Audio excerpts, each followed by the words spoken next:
Good evening, everybody. It's a pleasure to welcome you to UCHRI's event on elemental life. This is the beginning of a series with the first focus on fire. I'd like to welcome you all to what should be a really stimulating conversation. I'm David Theo Goldberg. I direct the University of California Humanities Research Institute that is hosting this event. I'd like to start just by thanking the staff for helping put this together at UCHRI. We wouldn't run without them, as well as our two trusty ASL interpreters, Bob Leparot and Suzanne Lightbourne. You'll see them shifting from one to the other throughout the event. So thank you both for doing that. Elemental Life is a series of online conversations to weigh the impact of our world's transformations as refracted through the lens of the four classical elements.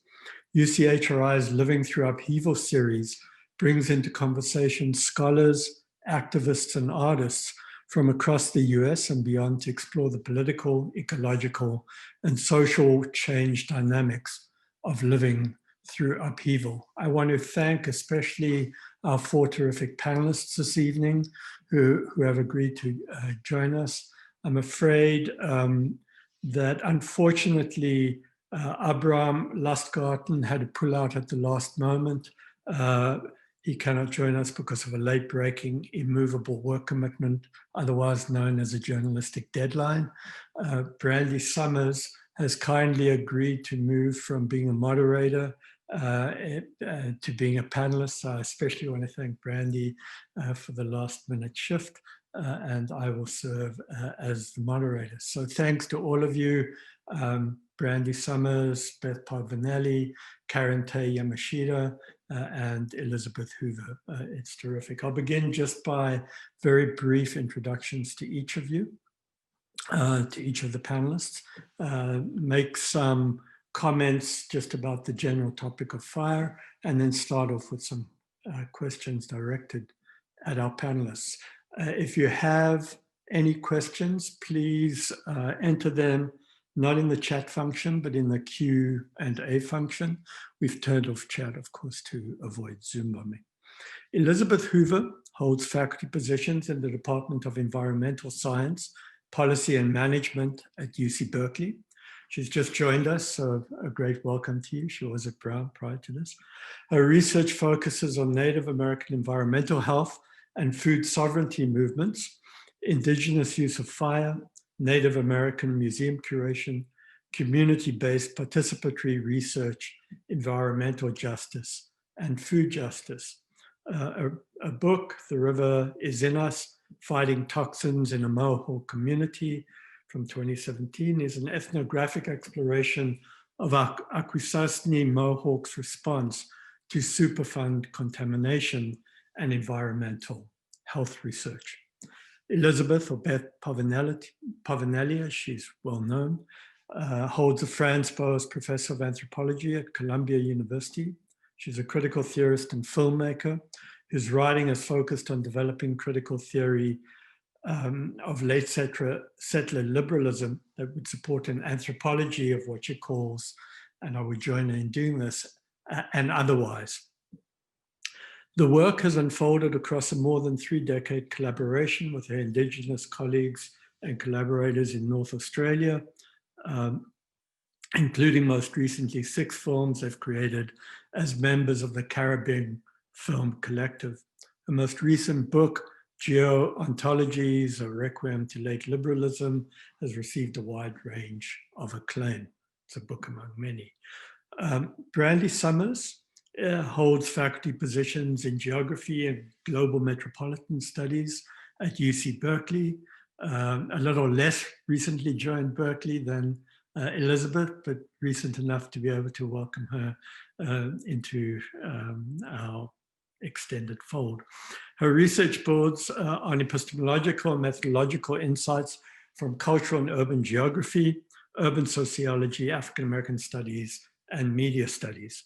Brandi's book, Black in Place, The Spatial Aesthetics of Race in in a post-chocolate city, explores how aesthetics and race converge to locate a blackness in Washington, D.C., and she's working on related work in the context of her home place, Oakland. And Karen Tei Yamashita holds positions in literature, the creative writing program, and critical race and ethnic studies at UC Santa Cruz. Her work focuses on the history and anthropology of Japanese immigration to Brazil, Asian American literature, modern fiction, and playwriting. She's the author of many, several of which are career-winning, award-winning books, novels. I'll mention just a couple: Tropic of Orange, not least most directly related to our topic this evening, I, Hotel, and Letters to Memory. So a wonderful panel, and we look forward to a really rich discussion. So let me begin just with a few quick comments. Prometheus, as the god of fire, one almost right in a cliched way has to start with Prometheus. Prometheus, as the god of fire, having stolen the flame to pass onto humankind, apparently, supposedly ignited civilization, at once setting it alight and threatening it with destruction. There's a related myth of Maui in Maori culture, taking, on some accounts, stealing fire from his grandmother to make it more readily available to the world at large. Mehcoatl in Aztec telling harnessed percussion lightning and fashioned what we've come to call the fire drill. Saraka, the Sami hearth goddess, has been thought to reside in every Sami hearth, a constant companion across the extended winter. You might say then that fire is a founding condition, a force, to be sure, of nature culture. I mean, the way in which those two things come together, I think, will be at the center of some of the discussion tonight. So just to extend this, Gaston Bachelard, in the Psychoanalysis of Fire, writes that fire is a privileged phenomenon, which can explain pretty much anything. The pretty much is me adding. If all that changes slowly can be explained by life, all that changes quickly is explained by fire. Fire is the ultra-living element. It lives in our heart. It lives in the sky. Among all the phenomena, it really is the only one to which there can be so definitely attributed the opposing values of good and evil. I mean, right, that's Bachelard sort of extending himself. It shines in paradise, it burns in hell. So that's Bachelard's quote. So let me now, having sort of just laid that as the broad frame of the discussion, without delimiting anything that anybody says, let me begin by posing a question to Elizabeth Hoover. Elizabeth, you've written probingly about especially water protectors, and we could add also environmental and rights protectors that are part of the kind of extended reach over here, especially in the context of Indigenous commitments at Standing Rock. In that context, you've mapped out Elizabeth, I should just add for the audience, has done really terrific ethnographic work about both the conditions of living during the uprising and protection engagements at Standing Rock. In that context, you've mapped out the complex landscape of fire as material and symbolic element, as a communal relational force, as ecological and political energy, indeed, as a mode of resistance. So all these things are woven complexly into your ethnographic writing. You have traced some of the especially gendered considerations of the pyropolitical. Could you start then just by mapping and reflecting aloud for us on some of these interwoven pyropolitical threads of the importance of fire as what one might call a technology of the political? Yes, good evening, everybody. From here in occupied Ohlone territory and wherever you might happen to be on this evening or listening in the future. So just to give a little background, the Standing Rock Sioux tribe is located in South Dakota, right near the North Dakota border. And leading up to 2016, the Dakota Access Pipeline, a project of the Energy Transfer Partners, stated, on a map that they were going to go near Bismarck with their pipeline. The people of Bismarck said, no, we don't want our water sources impact. So they decided to move downstream from this very white city to instead put the pipeline right under the water source of the Standing Rock Sioux tribe. So in April 2016, people gathered, sent out petitions, tried various and assorted legal routes, and when no one was listening, started setting up these camps on land that had been taken by the Army Corps of Engineers during a previous series of land destructive projects, and started setting up these camps as a way of bringing people together. And those camps were founded with the sacred fire, and prayers were put in there that people would come. And people did come. Thousands and thousands of people ended up coming from around the world. By the time I got there in November of 2016, they were guessing there were 15,000 people there that weekend. So it was a movement that really attracted people from other Native communities in the US and North America, but also tribal people from all over the world. I met Sami people from Norway, people from New Zealand, Palestine, and then also other allies who just thought this was an egregiously terrible project. And people coming into this camp started by having to check in at this ceremonial fire. And then there were also social fires, and there, at night, people would gather around these to stay warm. There was music, there were people telling stories. And so it really became this kind of village life that people centered around these series of social fires. And then there were fires inside homes, like this is why I've got this picture up behind my head. This is one of the teepees that people were sleeping in. There were also kind of more hastily assembled tarpies that people stayed in. And thinking about home fires, to borrow Cynthia Fowler's term of pyrosphere, or who gathers around a fire and how do you develop your society in that way.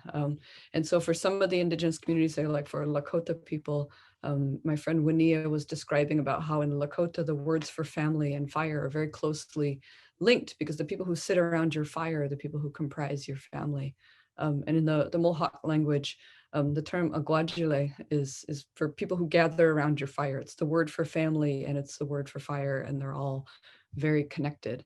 So people, had these fires that they slept around. There were stoves, there were different kind of furnaces that people, propane heaters, and people developed new kinds of families around these fires, and the negotiations that went into who has to feed the fire, and how often and how hot are you going to let it get at night? And so there was a lot of domestic negotiations that happened around things getting too hot and things getting too cold if you didn't take care of this properly. And then there were cooking fires. So everybody who came into these camps was fed 3 meals a day. And so all of these impromptu kitchens popped up, people cooking over fires, over propane lit stoves, and recognizing the irony of cooking over fracked gas when you're there fighting an oil pipeline. So there's nothing perfect about any of these projects, but utilizing the resources available to be able to cook meals for people. And then frontline fires.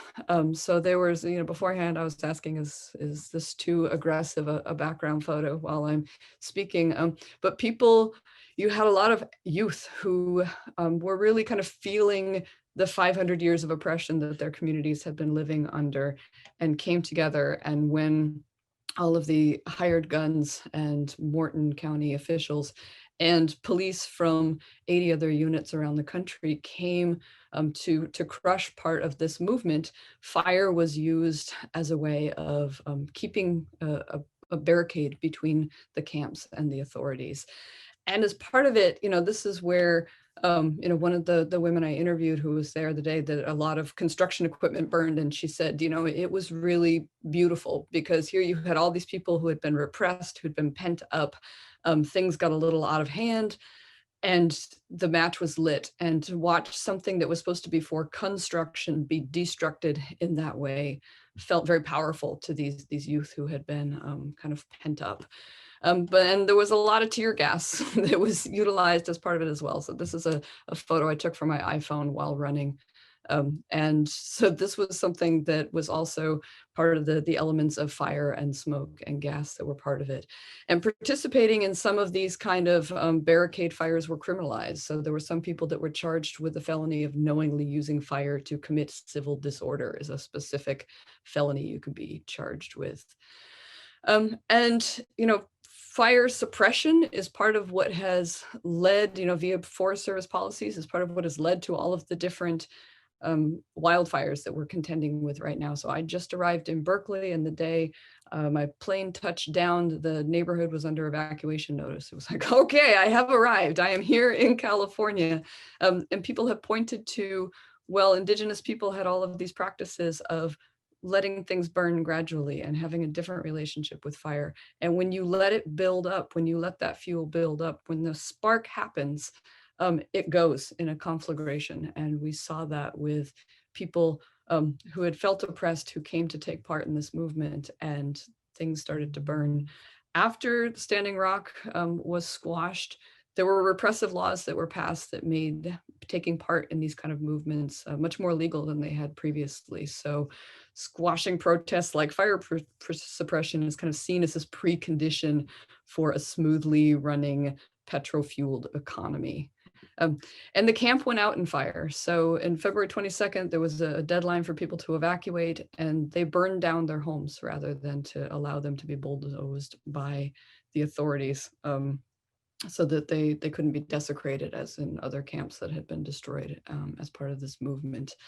And then the last remaining thing that went home with people was the smell of smoke that really marked water protectors. And so, you know, throughout the time that people were camped there, if you went into town, people knew who you were because you smelled like smoke, because of being in constant relationship with fire as part of this whole process. So people talked about it as Osheti Cologne, you know, naming it after the camp, that when people got home and they missed being part of this camp process, they got nostalgic, and people tried to keep clothes sealed up so they would maintain that smell. I was there camping a few weeks in November and a few weeks in January, and I went directly from Osheti Shikoi to Chicago to give a talk at the university. And while I was off giving my talk, the housekeeping lady Febrezed all of my possessions because I think she thought they stunk. But I was really sad to come back and to find that that smell had been completely eradicated as a way of normalizing me to Chicago. But in thinking about the way that social movements work, you know, I've read a lot of Stephen Pine. He's a fire ecologist, and his work about how wildfires work and how the materials have to build up in a certain way, and then the spark has to come in a particular way. And then if it catches, it goes. And as I first read his work, I said, he's talking about social movements. And he came to Brown, and I heard him speak. And I said, you're talking about social movements. And he said, no, I'm talking about fire. And I was like, no, but it's all social movements. People and fire are all the same and move the same and behave in many of the same ways. So this is what led me as part of my experience of, you know, taking part at this camp as a cook, as a participant, as an ethnographer, but also as, you know, observing the way that the people then took these relationships with fire home to their own communities. So, you know, some people became very burned out, and, you know, Martyr, who writes about the pyropolitics, and he said, okay, part of the problem with this Phoenix complex is that people always assume things can rise from the ashes again. And sometimes it just doesn't. We just have to accept the destruction. And in this case, some people still rose up out of this kind of very grim situation and worked to continue things on and pass that spark and take that ember home to their own communities. So I'll leave other people a chance to talk as well. I get a little excited. Thanks, Elizabeth. It's a very rich sort of account. So Beth Povinelli, you two have written To Interweave Fire, the environmental, the effective as productive force, as condition of excitation and indeed of desire or desideration, life enabling and polluting, death making, and indeed death defying. There's both the industrializing of fire, the kind of smelting smithing, smelting condition, energy producing condition of fire, and cultures of fire, or fire a significant element in cultural imaginaries. And the two often get interwoven with each other in complex ways. In a word, fire is both weather-fueled and impacting, weather affecting, to be sure, and indeed to be weathered. In these interweaving senses, fire is elemental in the sense that we're addressing it here, but you could say it has no singularity, even though it's often claimed to have. Can you reflect a bit on the relational conditions of fire, conditional conditions, its attracting and unnerving character, its necessity and danger in the way in which you've sort of drawn on your own history of experience to sort of address these sorts of things?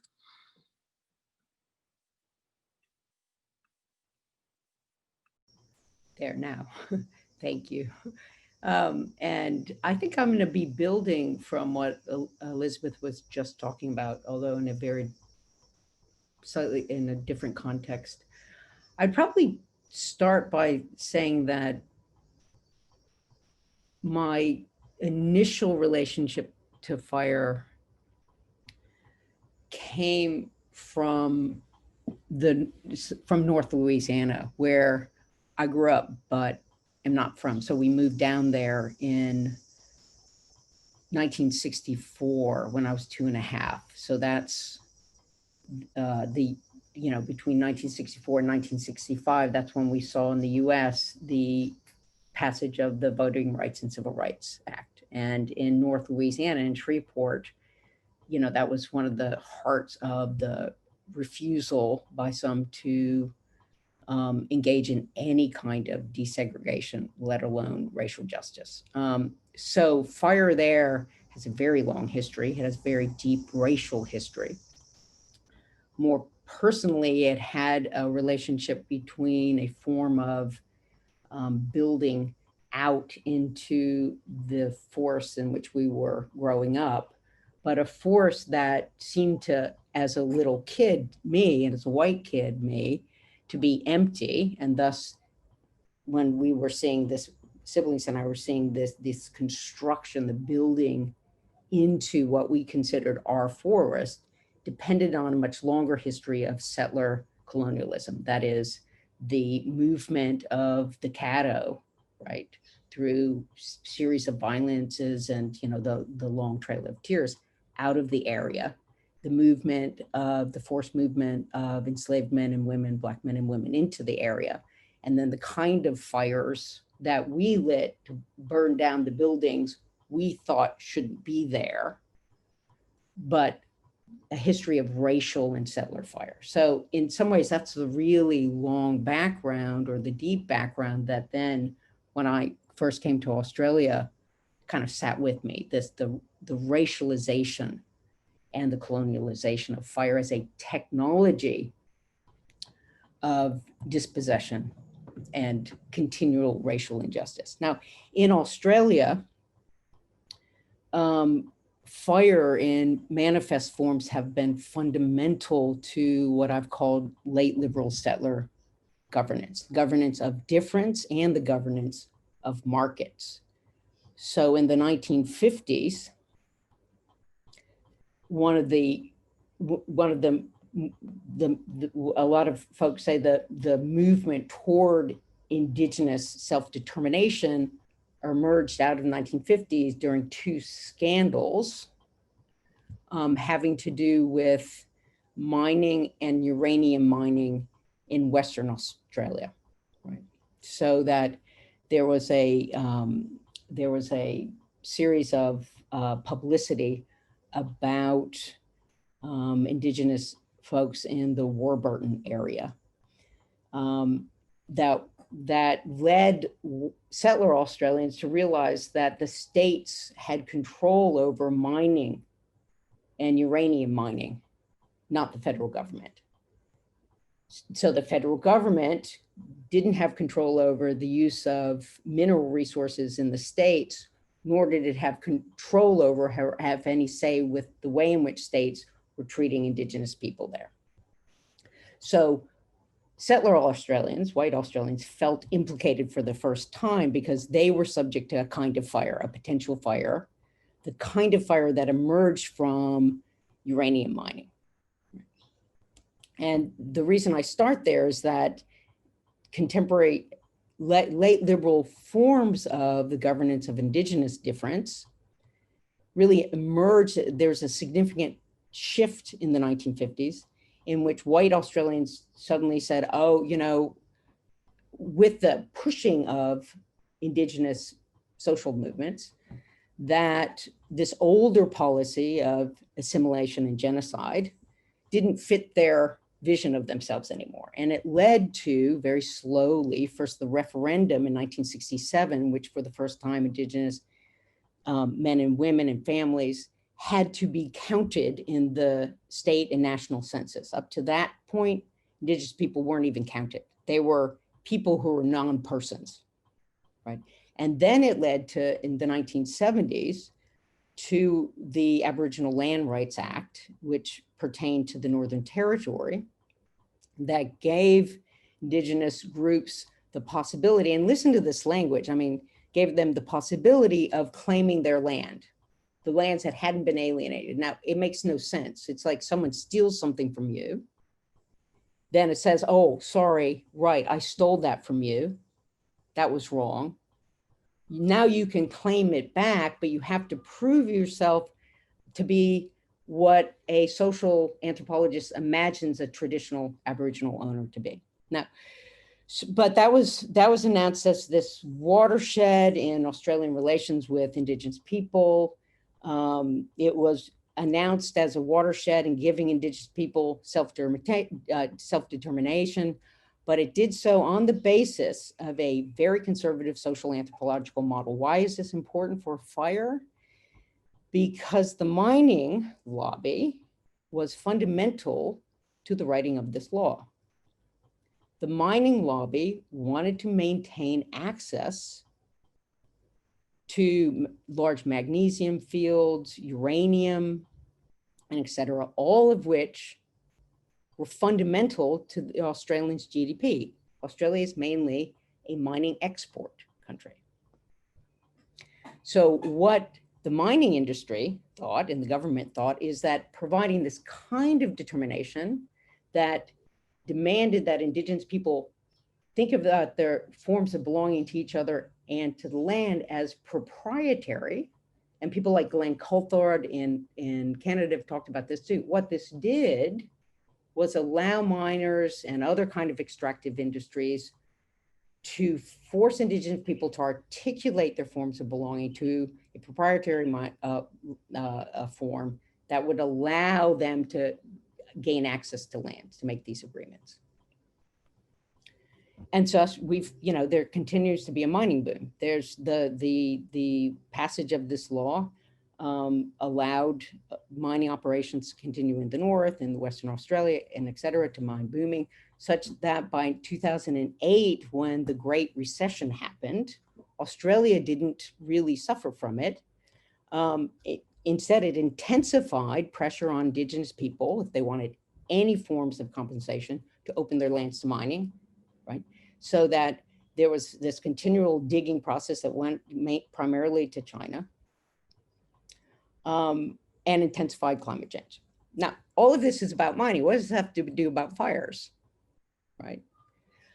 All in this process is fire in the background.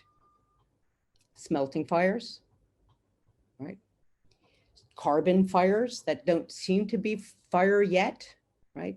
We think of rust as a slow fire, but we can also see temperature as a slow fire, and a certain kind of heating that's occurring as slow fires. All of which was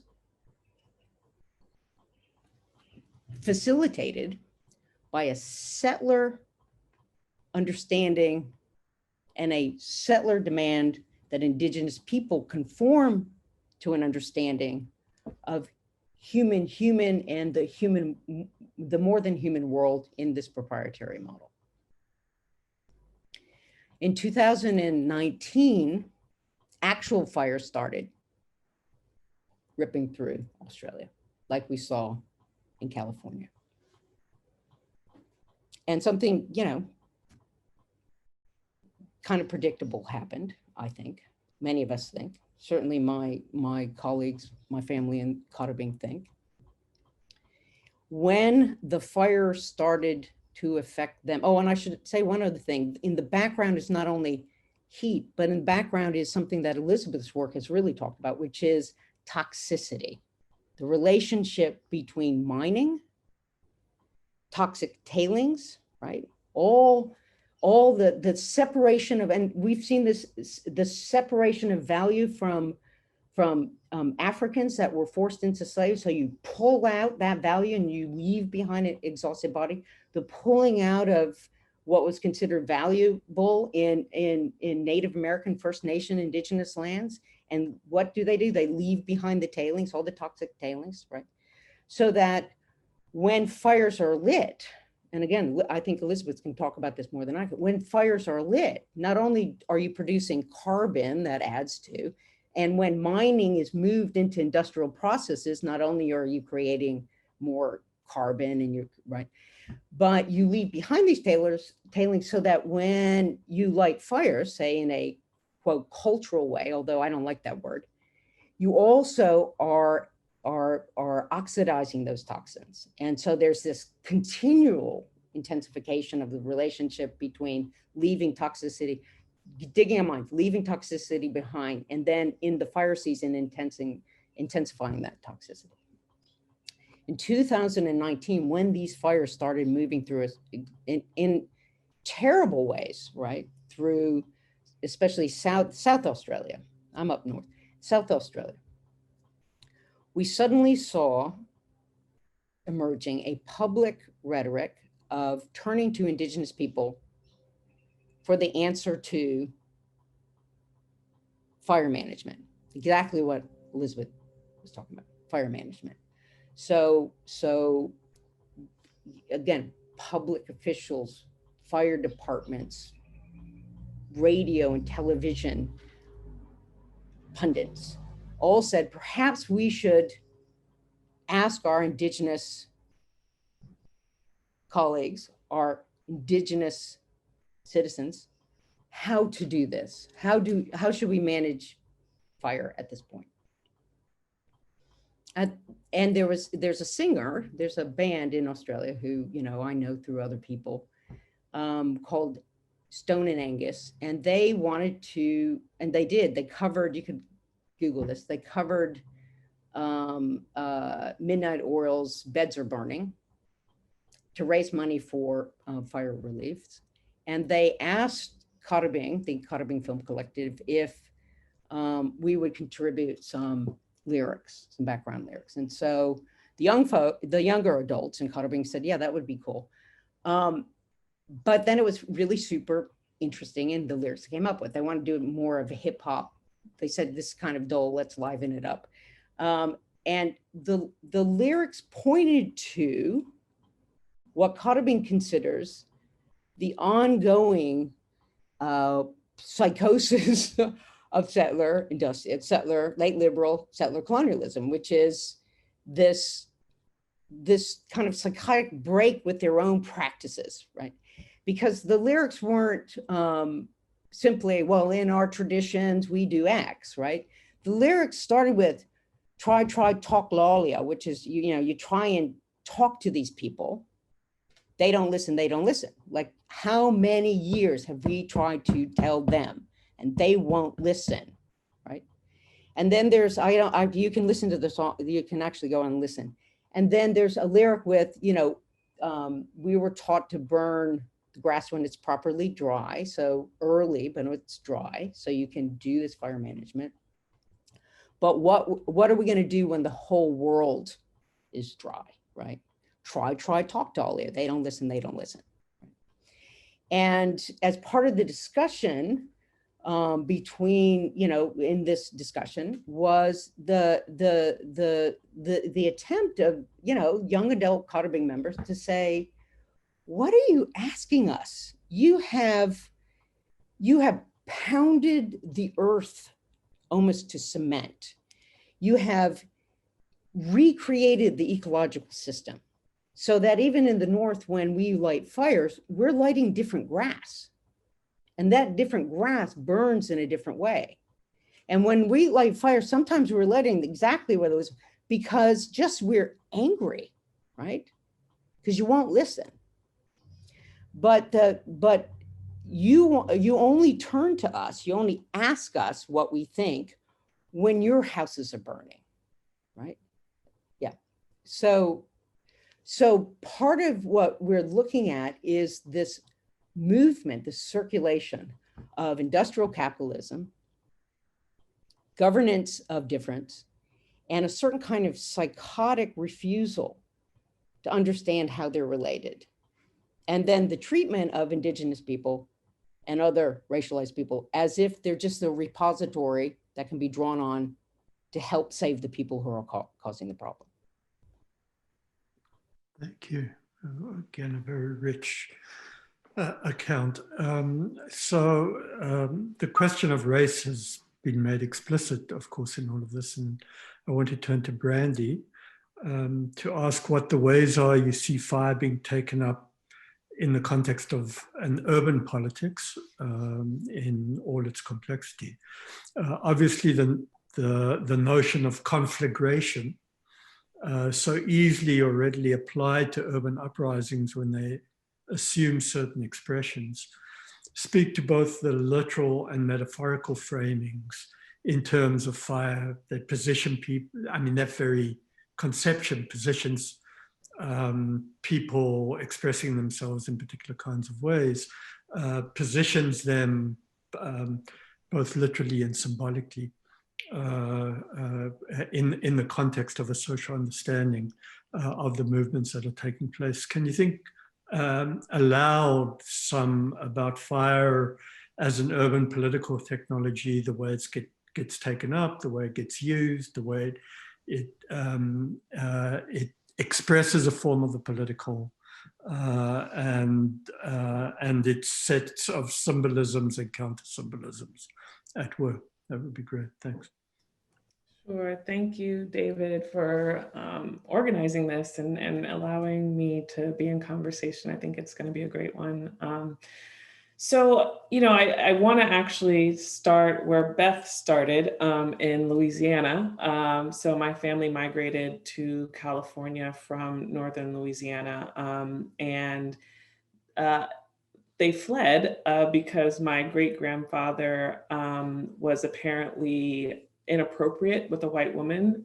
He looked at her the wrong way. And basically my family had to pick up and move, get out of town. And so he also owned a business, which ended up being burned down as a result of this impropriety.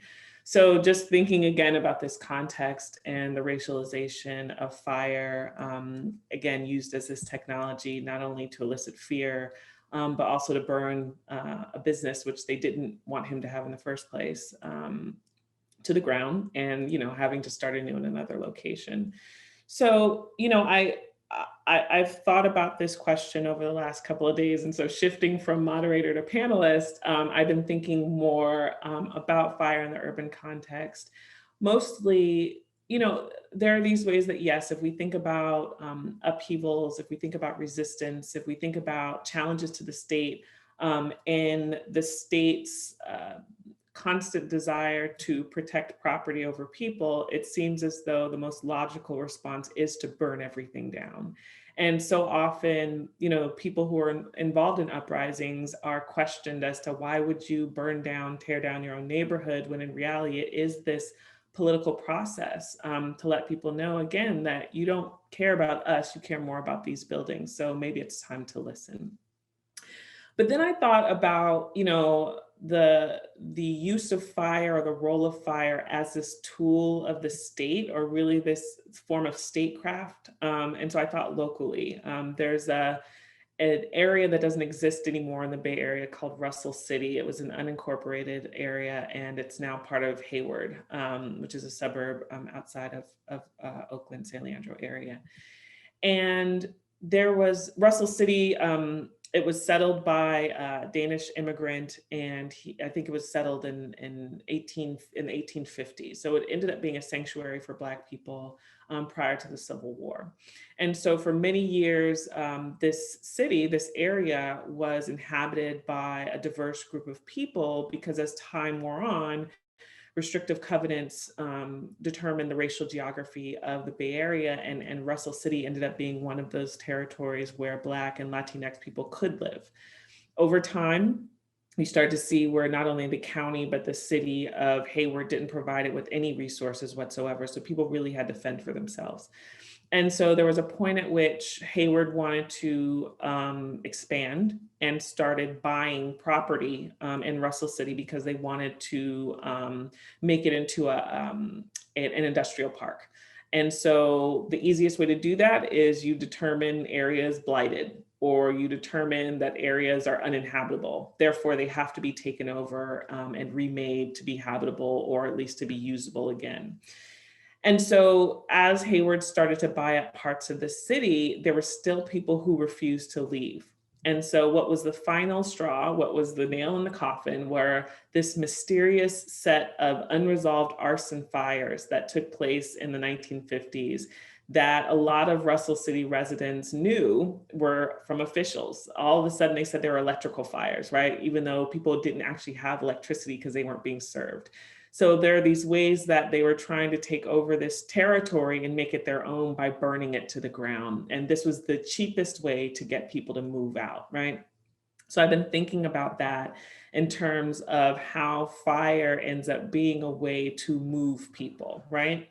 So if we think about it, more recently, especially in terms of my research on gentrification, and especially as I'm looking more in the Bay Area, we're thinking about gentrification in this way of, increasing inequality or unchecked development, especially, and also racial division.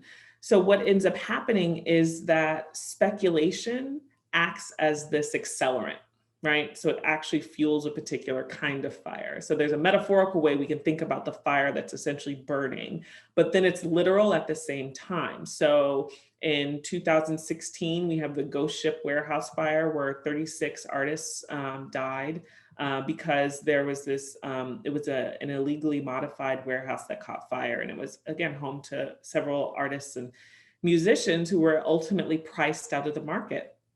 So it was this stage of, gentrification, where it wasn't the artists who could afford to live in these disinvested neighborhoods, but it didn't move past them. So that's 2016.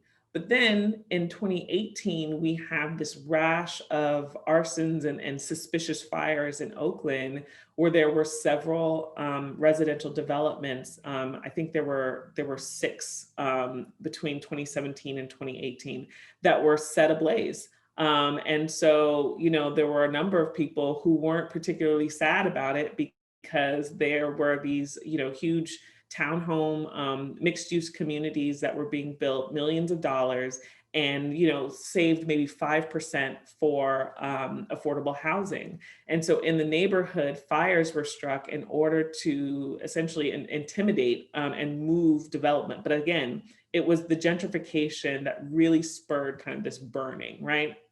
And so there were, this was not only in areas of West Oakland, where there's been this rampant speculation that's taken place, but also there were several major fires of housing developments in East Oakland and also in the East Bay between 2017 and 2018. It went on into 2019 too, where there was an arsonist suspected of burning down a nearly completed loft project in North Oakland. So there are these ways where, arson is being understood as pushing against the shift, this urban restructuring, this way of displacing people, but fire might be the only way to get enough attention. And then also to honestly have these developers use new materials in order to build the structure again. So it's going to have to really kind of go against this really strong wave of people and process and technology that's being used to, again, deter the activity.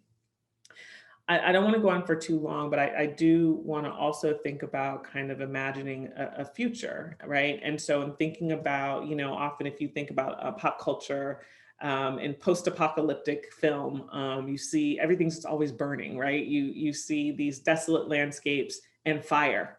Now, you don't know how the fire started. You don't know how it's able to maintain, but especially if it's dirt and dust, but there's always fire, right?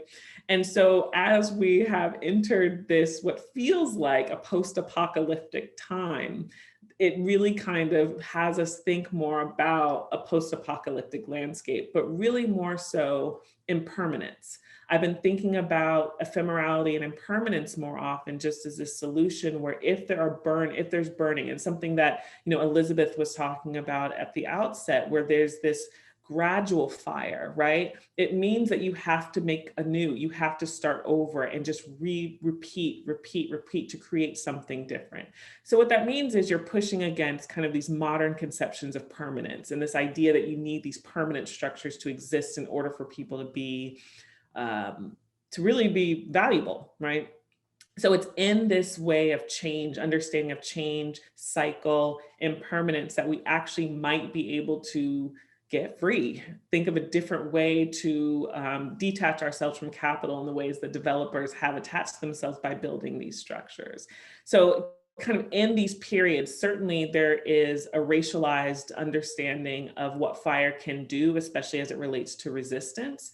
But I do think that there's a way that we can decouple that and understand it as this way to proliferate life, a way to kind of imagine a future that's effective, and the pyropolitics of it allow something different than what had happened in the past. Great, thank you. It's super rich. So Karen Tei Yamashita, Karen Tei, you write of feverishness and infernos, of being on fire, fired up, burnt out. We can add invocations of playing with fire, burning with passion or fever, all fired up. I mean, some of this inflected in things that people have said, as commitment to a cause, angry or anger as an inflammation, as inflamed, a fiery temperament or temper, an injury as causing inflammation. In this case, I have lots of it, of being on fire when performing, say, with electricity. These metaphors speak to the centrality of fire to life in some ways, but to death too, right? To possibility and threat. And they often get taken up both seriously, but also in very cliched ways. I mean, the slippages are, you know, just run fast and furious. So I wonder if you can speak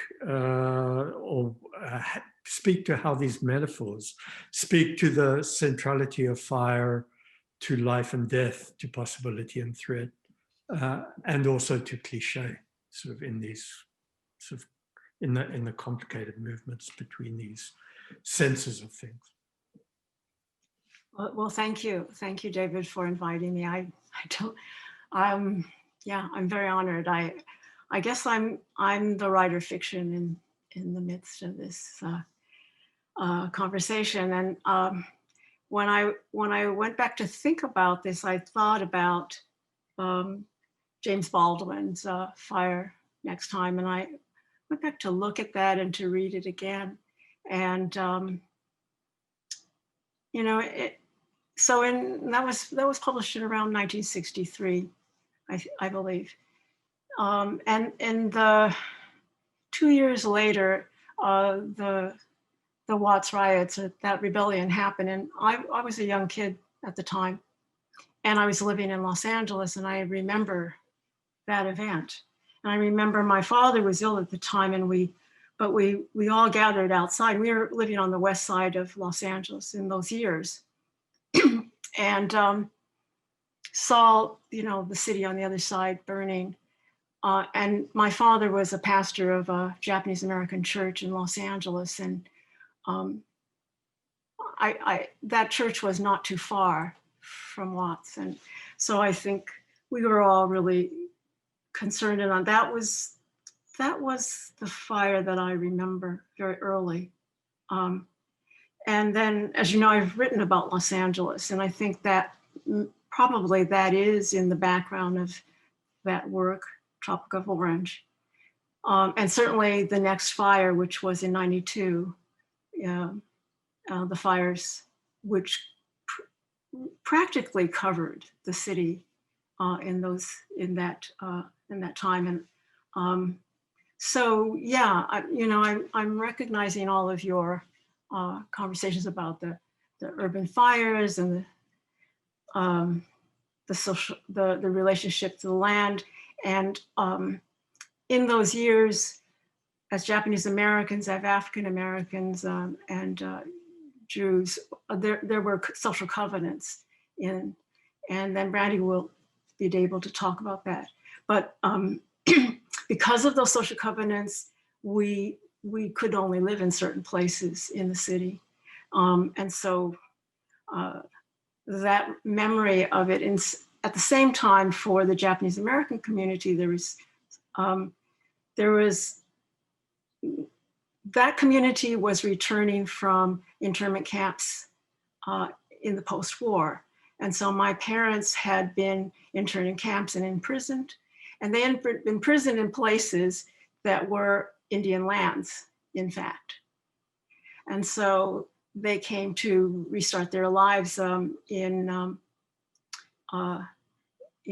these locations where their families had started, and to recoup that period of time. So that relationship to urban spaces and also to the rebellions and the social contracts that were created so that we were congregated and only able to buy and live in certain parts of the city. Then, but at the same time, in 65, early 65, in February, Malcolm X had been killed. And so, and then in 65, was the rebellion in Watts. And at the same time, also what was going on was the Vietnam War. And so what I remember that war, and I think I'm probably older than anyone here. And I do remember all of this. And what I remember is the Thich Quang Duc, who was the burning monk, and that taking that self-immolation of his life to protest. At the same time, I was thinking about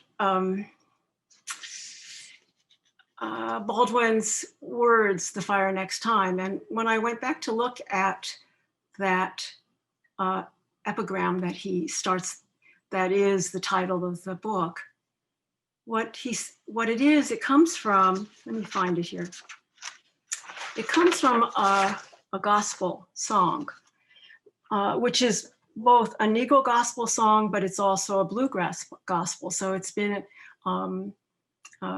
taken on by both white evangelicals and also the Black church. And the words are, "God gave Noah the rainbow sign, no more water, the fire next time." And so, yeah, it is part of this sense that we've had all this year of disaster. It's the fire next time. And then for my people, my community also, it has also to do with the devastation or the bombing of Nagasaki and Hiroshima. And then more recently, the events at Fukushima, the tsunami and the nuclear catastrophe there. So those, and I would also say the firebombing of Japan, and every urban city that was firebombed by American bombings, and coming out of that that wartime situation. So then, but returning to maybe something that Elizabeth and also Brandi wanted to say about talking about the future, and thinking about fire as kind of ceremony. I was thinking about how fire also has been used in the ceremonies of return to spaces in Japan. So in the Obon, there's always a bonfire, and there are lanterns lit and candles lit for the returning of ancestors. And there is also the use of the play, the no play.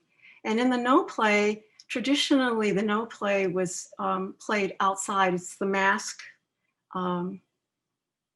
play where there's a bonfire that lights the stage, and the dancers who are masked dance behind it traditionally very slowly, and then what happens to their faces as they move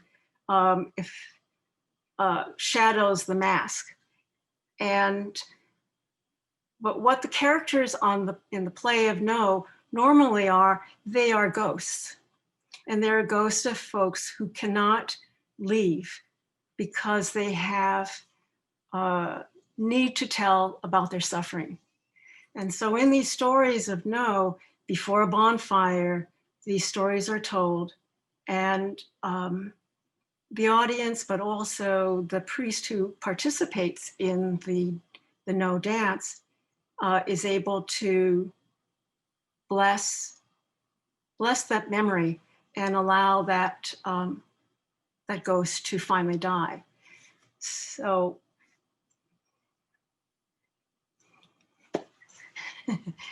I don't know what else to say. I feel like I'm wandering. But I feel many, many connections to everything that's being said. I mean, I lived for 10 years in Brazil, and so I'm also connected to that space. And certainly I'm aware of the fires and the destruction of that forest there. So I guess I'll stop right there. Great, thank you. This has obviously been a very rich set of reflections. I want to just sort of begin opening it up by asking each of you if you want to pick up on or reflect on or run with anything that any of the others have said. And just put up your hand so you want to speak or start speaking in this context. Yeah, Elizabeth. I guess, I mean, and this may be the opposite of what you were saying, but also I mean, I think we've spent a lot of time highlighting the destructive and potentially constructive nature of fire, but also to be thinking in other ways about fire as culture, fire as family. And I know Beth said she doesn't like that term, cultural fires, and I'd be curious to hear more about that. But in thinking, since moving here to California and starting to work with, Indigenous students who are interested in cultural burning and the tribes here that are looking to revitalize that. And Frank Lake has this great term of pyrokincentricity, or basically how these family-like reciprocal relationships and connections to fire the people in communities have, and the necessity of using fire in these culturally informed ways, these constructive ways, to keep the land healthy, to keep communities healthy. He talks about fire as social ecological medicine. So thinking about fire as medicine when, what do they say? The dose makes the poison, right? So thinking about how, fire is medicine when appropriately applied, and how, and I think about that through the lens of most of the work that I'm doing is around food sovereignty and the way that tribes are looking to revitalize food systems here, and the necessity of fire applied to the land through this traditional ecological knowledge, traditional fire knowledge methods. I should just be very clear. I don't like the word culture because of its background in anthropology and the way in which, I think I don't have to do the drill. But that said, absolutely. I mean, what I just wanted to foreground as a way of like setting the ground for at least Cottabing is the way in which settler colonialism doesn't look at its own participation in creating the kindling, right? Or they're so literal minded about it. But no, fire is absolutely fundamental to people's relationship to their own country. I mean, there's again, law is the wrong word, but there are absolute protocols about who can burn what country, and when, and that's absolutely fundamental. There's also in Cottabing area, which is this long coastal area, two very important fire stories that both create particular family relations to particular areas, but also join up the country. And people are, so fire is central to Cottabing, right? And proper uses of fire and who can use fire, and teaching young kids to use fire. That's part and parcel of how people stay connected even as they are belonging to different places. I'll put on the table something that's really interesting, and I wish Natty was here, Natasha Bigfoot, because two of us were talking about this. Fire is understood as a form of attentiveness, right? Whose opposite is jealousy. And it's very important to stories. Like if you're not attentive to land and burning it and keeping, then the land will respond by stealing fire. So there's one story in which literally, this jealousy story in which fire is submerged, but also in a certain kind of withdrawing. So it's a very interesting, it's fire and jealousy in this, and so the core affect amongst, and I wish I wasn't the only one here, but is not desire, or it's jealousy. But jealousy is not covetedness. How do you say it? Covetedness. Yeah. It's about attentiveness. You're not paying attention to me, and that's ancestors, that's land, that's human. And I think fire and attentiveness are very close to each other. Yeah. Brandi or Karen, do you want to add anything or shift the conversation? I mean, I can ask more specific things, but I think especially in the urban context, and thinking about fire, because oftentimes as it related to uprisings, again, there's usually buildings that are crowded. And so once you light fire to one, it spreads to others. And so in thinking about this attentiveness, or at least the need for attention, whether it's jealousy or just like a crying out for attention, right? Like you need it. You need the fire to fully destroy in order to ask for something. So it's really productive in terms of, I think specifically in the context of the Washington, D.C. fires in 1968, in the neighborhood where I did my research, the fatalities, I mean, there were 3. But as we think about the scale of the damage of the buildings themselves, 3 wasn't so bad based on what could have been expected, right? And so there's a way that the productivity of the fire allowed for the neighborhood to be rebuilt, or at least reimagined. So it took a long time for the actual rebuilding, but at least it gave an opportunity for people to imagine what a new space could look like. And so in that way, the productivity of the fire kind of opened up this portal to see what it could look like, how specifically it could be a Black space, but it had to be destroyed. It wasn't just, knocking out windows or glass. It really had to do with burning the wood and having it spread, and for it to be the most effective in that way. I mean, there's a sense in which as a political technology, the kind of the violence of the clearing, Right. that fire makes possible also then enables a reshaping of whatever the landscape is, whether it's a political landscape. I mean, I think of, very, very violent invocation of fire, which is at some point in South Africa, the use of necklacing, right? Right, and I mean, it, almost unthinkably violent, but at the same time, a clearing of a space of, the absolute imposition of a violent political terrain in order to reshape that terrain in ways that open it up to other forms of being, right? And so there's something to be said about the way in which fire is invoked in the way in which a number of you are speaking to in this sense.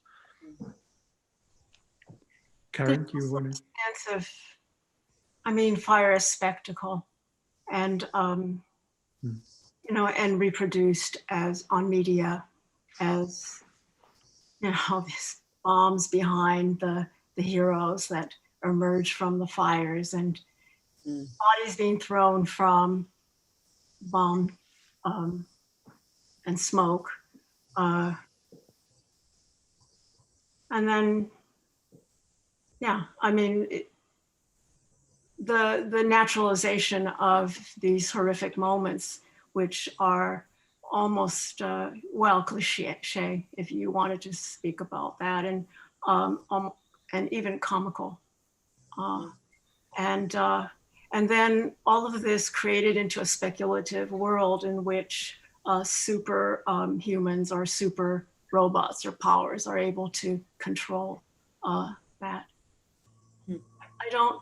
I think we also live with that envisioning of the way fire works, or at least the way we don't know it works, right? Or we imagine that it's powerful. And I think that's also been very dangerous. Somebody in the audience, Judith Can I just say that's really super interesting, Karen, simply because if you think of fire as a war technology, has a history, right? And you could go back to the Greeks where we started and think about Greek fire, which we don't really know what it was. But fire was not a war technology for my colleagues here.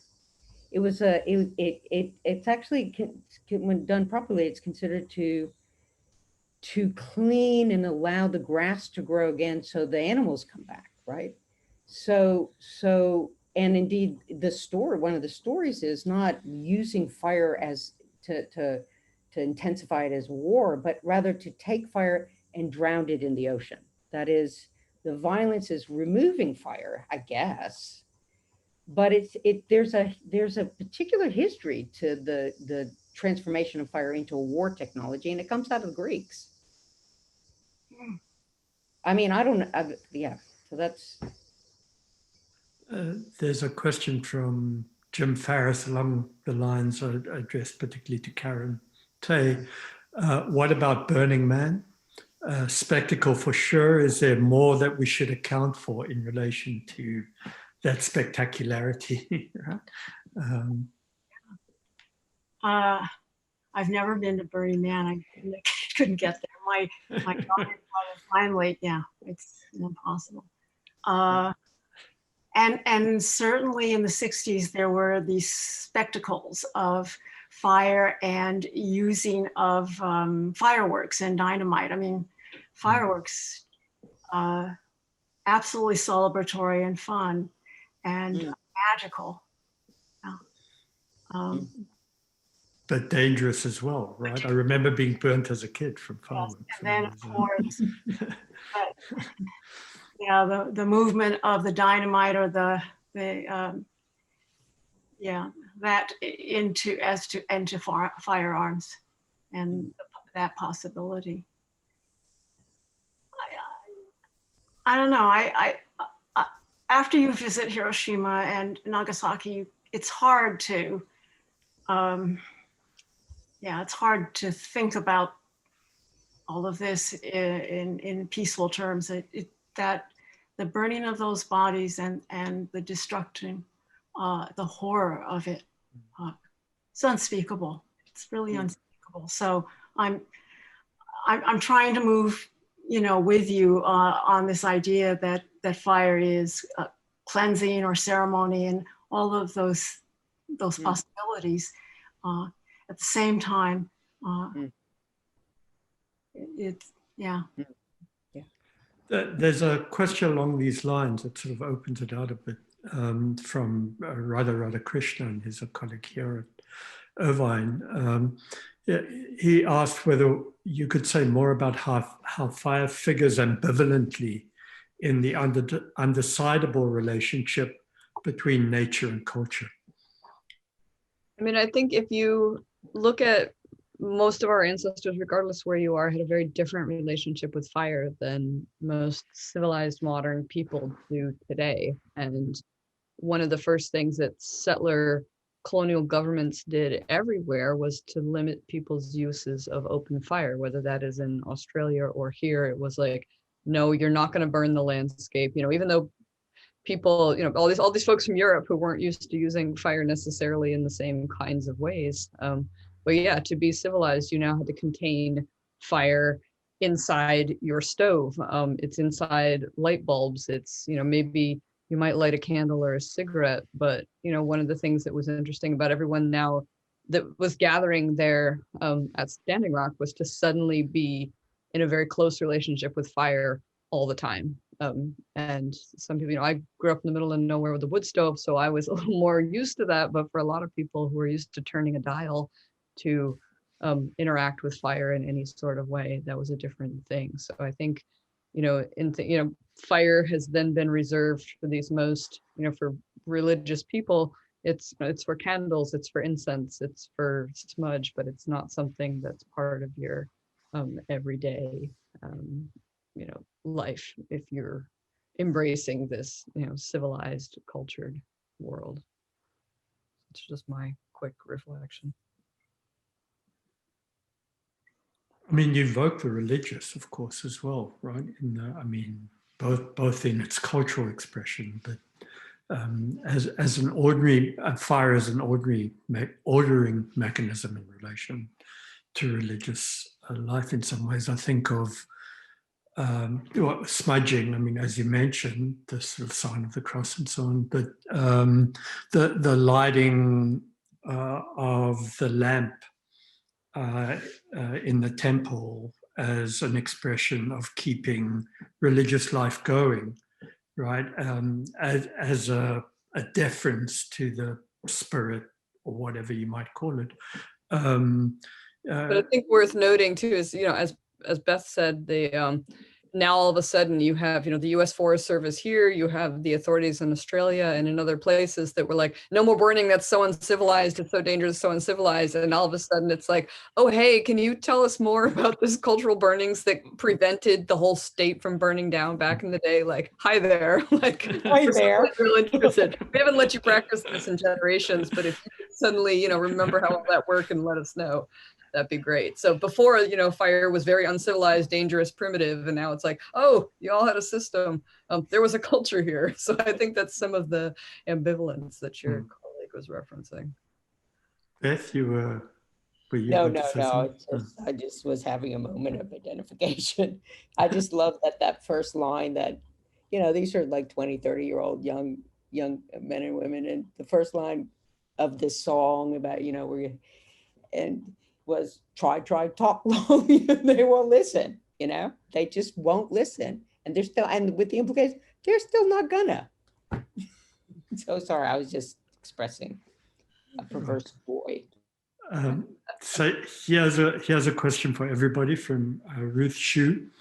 Can you all speak about the points when fire moves from violence and weaponry to part of rebirth or vice versa? So that shift that we've been referencing. What does attentiveness have to do with moving fire from one kind of tool to another kind of tool, destructive to productive, or even rebirth? What should we be attentive to each other's stories in these movements that are taking place? Brandi, do you want to begin? You know, I've been thinking this whole time about something that Beth said in terms of the spectrum. So if we don't necessarily think of fire after the spark, but prior to that, so with rust and thinking about heat, right? And so I'm thinking about this longer trajectory of what fire becomes and how it's used, or at least its meaning. And so again, you know, thinking in terms of various urban contexts, you know, heat has this particular meaning. And what people are now starting to recognize are those areas where shade ends up being something that's prized, because you have trees that can protect you from the sun, especially as it becomes more intense. And these ways that people are impacted, their bodies are impacted by this overheating. This is especially the case in Los Angeles and other areas. And so there's this way that intense heat has this particular violence on certain bodies who aren't able to seek, again, shade or shelter. And then moving it to where, you know, this aesthetic realm of thinking about rust and how rust is now seen, you want to rust something over, you don't want it to naturally become that. And so it's something that's, you know, authentic and worn. And so in that way, the heat does something that adds particular value. So it's this relationship that keeps going back and forth. And if we're moving along, again, the spectrum and thinking about the spark, whether it be fireworks or, you know, ways that we're celebrating fire, we're celebrating the spark, we're celebrating the light, to this tool of, you know, it becomes a tool of destruction based on who starts it or who owns it, right? So it could be the same fire, it just depends on who's, again, controlling it or who's setting it. So I think it's more about the meaning than it is the actual activity. If we bomb someone, it's seen as this opportunity to enforce our particular dominion over, you know, a landscape, or to determine that they are not modern. So we are going to modernize them by blowing them up and starting anew. So if we're thinking about the culture, there is, I think, a particular culture of fire, and thinking about the meaning and relationship of fire to the environment or different communities. But also we can think about the culture of fire as being something, again, what it means in different contexts on different bodies, how states, again, use it as craft to develop, to move people out of the way, or to kind of bring people in. So time, location matters. And this is especially, you know, becoming the case as Elizabeth was talking about, like with these most recent fires in California. It's just like, now you're asking how you do these controlled burns, what kind of wildlife, or thinking about plants and thinking about all these elements that we will never know because we didn't do this kind of burning. Or where we privileged expansion, we privileged building homes in the suburbs and exurbs and other areas over this burning that needed to happen in order to actually keep those areas safe. So again, it really does depend on the who, the where, how, all those elements to determine kind of where it's violent, or at least where it's viewed violent in certain cases. Anyone else want to speak to this? So as you all have been speaking, I've been sort of wondering about, I mean, fire is both a technology, we've spoken of it as a technology, even of the political, and I'm thinking of the role of the of contemporary, what we think of as contemporary technology, right? The computational technology, and its need for resources in order to power itself. And in that need for resources to power itself, its need is ratcheted up, and is ratcheting up the necessity of the reach for technology, for energy, right? And that energy is produced in some ways, both produced, you know, beneath it by a connection to fire, but it also threatens an increased possibility of fire. So for example, just, I mean, in the recent days in relation to the firing of the woman at Google, it's been pointed out that the amount of technology, the amount of energy needed in order to do a pass-through of very large data sets in order to be able to reproduce, facial figurations for technology, AI, and machine learning and so on. In order to do one pass-through of a very, very large data set takes as much energy as a return flight from the West Coast to the East Coast. Right? I mean, that's pretty staggering when you think about it, right? The use of energy in order to be able to produce one coin of Bitcoin, right, is as much energy as the entire energy use of the Czech Republic, which is 10 million people, right? So you can just see the way in which technological resources are being used, which then sort of factors into global warming, climate change, which then factors into the so-called threat of fire. So that kind of relation between thinking of the past, thinking of the historical, thinking of the kinds of resources that the historical can bring to bear, rubbing up against the intensified presentism that contemporary technology, at the very least, encourages, if not does nothing but produce, seems to me exactly that kind of tension that we've been running through over here, which then threatens possibility of increased threats of the destructive side of fire rather than its enabling side. Right? Yeah, I think that's, I think that's right. And again, it goes to the question, for me at least, of the technologies of attentiveness and what Brandi was saying, like, what's being attended to? Like, are we just paying attention to property? I mean, what you began with, is that what's at the forefront? And again, not to, hit this but still today, fire is not considered a war against nature, right? You burn because you're attentive to what, say here, various birds, various grasses, various like little wallabies that you want to need, right? They like grass. And so it's not a war against wallabies. It's like, well, you have to attend to them so that they can attend to you, right? But in the meantime, all this backgrounding is happening. Right? Backgrounding of the smelting, the backgrounding of where the toxicity is being, where those clouds of, like, the asthma producing areas, how they waft, the air conditioning, and absolutely the energy relating to the cloud that gives us the information so that we know what's going on, right? So it's this,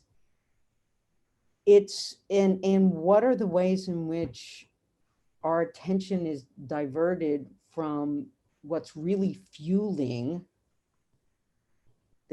the heating to first, as Elizabeth says, to first those uncivilized people that, were just burning fires as if that's what you were just doing, or having outside fires. And then the big fires, right, which are, we would say, destructive. So what are the technologies of backgrounding and foregrounding and attentiveness, and those seem central. I absolutely think those are central. Yeah. Last thoughts, we're sort of reaching the bottom of our hour and a half. Anybody want to reflect on some things that have been drawn from all of this? There have been some common themes.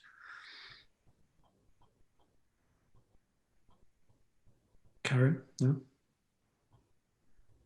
I'm flummoxed. Elizabeth, do you want to? I think that wrapped it up nicely there. We all got to pay better attention, man. Yeah, I mean, that condition of attentiveness, I think, is very important, right? I mean, a sort of key consideration consideration. A final set of comments. It seems at this stage of capitalism is diverting our attention from energy production as it is used to be from the human labor extraction that drove it earlier.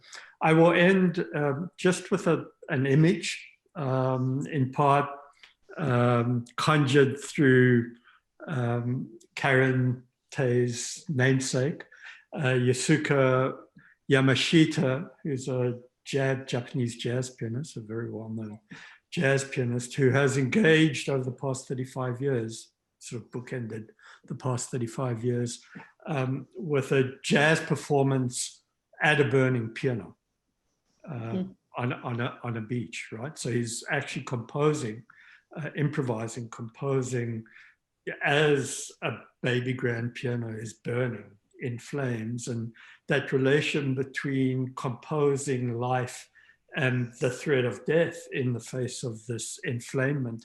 And it led me then to sort of look at, there's an 80-year history of piano burnings.